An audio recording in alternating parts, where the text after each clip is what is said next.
Finland is consistently ranked among the top 3 countries in the world for education, but this wasn't always the case. In fact, until the 1960s, it was one of the worst. Today, we're going to tell you the untold story of how they went from educational outcasts to geniuses. Stay tuned. Decades ago, Finland's education system was a disaster. Sure, most kids had access to school, but the quality varied wildly depending on where you lived. The curriculum was pretty basic. Students didn't even learn a second language. That's all because Finland was still recovering from World War II. Before the war, there were 2 separate school systems, one for people living in areas once occupied by the Soviet Union, and another for everyone else. They were worlds apart. Those in the countryside also had it rough. Schools were often understaffed and overcrowded. It was so bad that after the war, the Finnish government literally had 2 bus kids to schools in neighboring towns.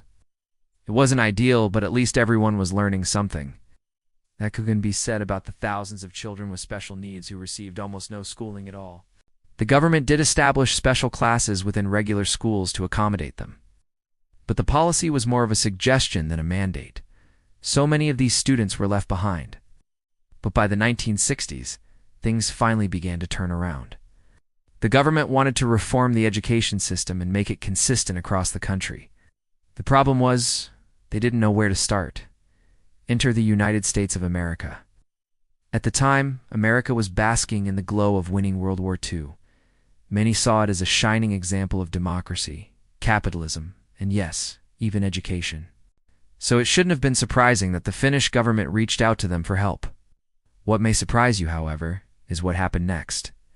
You see, when the U.S. government heard about this opportunity to spread American influence abroad, it jumped at the chance. Washington immediately dispatched 2 experts to Finland to assess its education system. Their report was brutal. To say that Finland's schools were a mess would be an understatement. Not only were the facilities subpar and the curriculum weak, but teachers also weren't paid enough to attract competent individuals.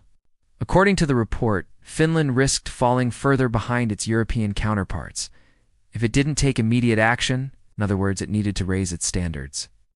The only question was, how? Now, luckily for Finland, the U.S. had some answers. See, the Americans had recently revamped their own education system and were eager to share what they learned. But they weren't doing it for altruistic reasons. They had their own interests in mind, which brings us back to the Cold War. As we mentioned earlier, Finland was situated between 2 superpowers, the United States and the Soviet Union. Ever since World War II, both sides had been trying to influence it.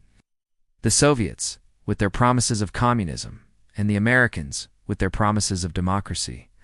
When the Berlin crisis hit, it seemed like the Finns might fall in line behind the Americans. After all, it wasn't exactly thrilled about the growing Soviet threat.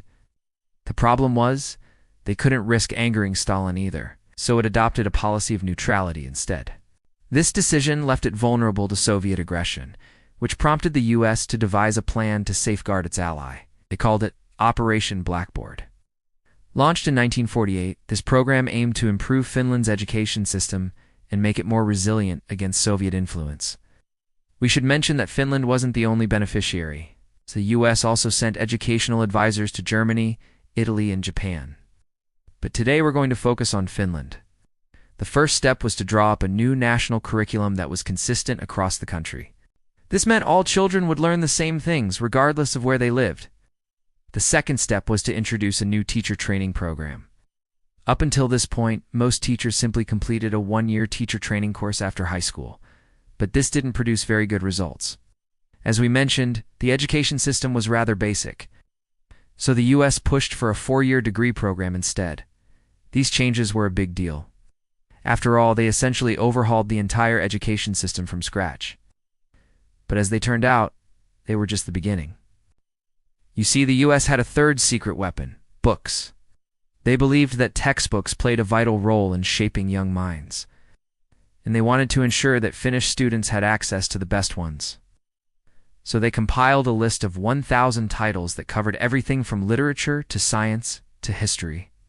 Then they translated them into Finnish and distributed them across the country. At the same time, they also introduced new teaching methods that were based on student-led discussions rather than rote memorization.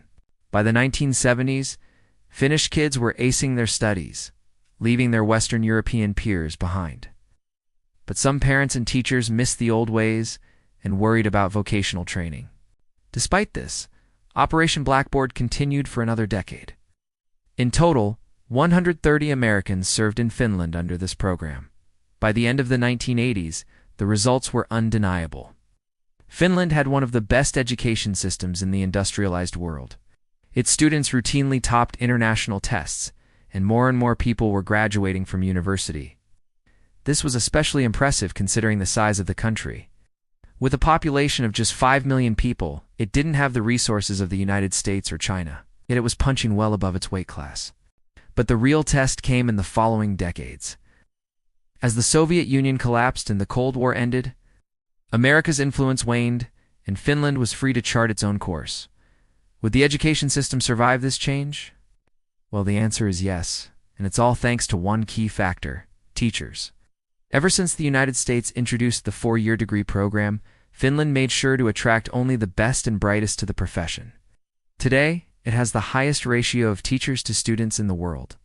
On top of that, they're also among the best paid. As a result, Finland doesn't have a teacher shortage, and that makes all the difference.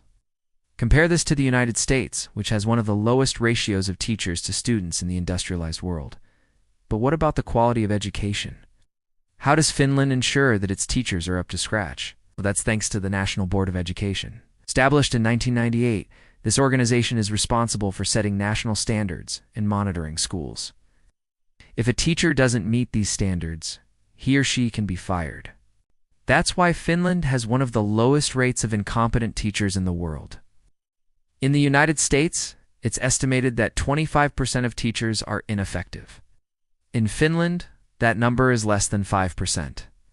So what makes Finland's education system so special? Well, for starters, there's a heavy emphasis on equity. Every child has access to the same resources regardless of background. There's also a strong focus on critical thinking and problem solving. From a young age, Finnish students are taught to think for themselves and challenge the status quo. This helps them to become independent and self-sufficient adults. Another key component of the Finnish education system is the emphasis on collaboration. From early on, children are taught to work together and help each other learn. This creates a sense of community and belonging, which helps students to thrive. Additionally, the Finnish education system is constantly evolving and adapting to the changing needs of society. For example, in recent years, the country has introduced a national core curriculum that sets out the essential knowledge and skills that all students should acquire. This ensures that every child receives a solid foundation in core subjects such as literacy, numeracy, and science. It should also be noted that the Finnish education system places a strong emphasis on creativity and innovation. From a young age, children are encouraged to be creative and innovative in their thinking, which helps them to become lifelong learners and problem solvers. Finally, the Finnish education system is characterized by a strong sense of trust between teachers, students, and parents. This trust is essential for creating a positive learning environment where students feel safe and supported. In conclusion, the untold story of how Finland actually won the education battle is a testament to the power of investing in one's education system. Through a combination of strategic planning, a focus on equity, highly trained teachers, and a commitment to excellence, Finland has transformed its education system into one of the best in the world. Their journey serves as an inspiration to other nations that through dedication and hard work, it is possible to create a brighter future for their citizens. Now that you've seen Finland's story, what do you think? Is there anything that your country could learn from them? Let us know your thoughts. Thanks for watching. Don't forget to subscribe if you haven't yet so you never miss an upload.